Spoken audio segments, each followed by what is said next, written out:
Miaka yote imeonekanika kipindi cha uchaguzi kinapokuja, mambo yanaonekanika kuwa mepesi kwa watu wanaposema lakini mwaka 2025 mambo yatakuwa magumu kupita maelezo. 2025 ni mwaka mgumu kupita maelezo. Tunachotakiwa sisi ni kuomba, kwa sababu moja vitu nilivyoona, fedha imekuwa adimu kupita maelezo.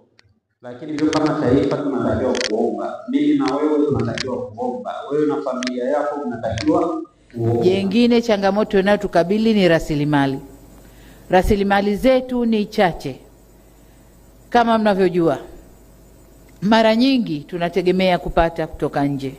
Mikopo kutoka kwa taasisi mbalimbali za kimataifa, mabenki ya kimataifa.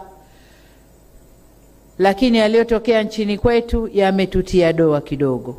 Kwa hiyo huenda yakatupunguzia sifa ya kupata hiyo mikopo kwa urahisi kama tulivyopata muhula wa kwanza wa awamu hii. Muhula wa kwanza wa awamu hii tulikuwa tunapata sana kwa sifa zetu, kwa msimamo wetu, kwa kazi tunapofanya. Lakini doa tulilojitia huenda likaturudisha nyuma. Kwa maana hiyo, tuna kazi ya kutafuta fedha humu ndani.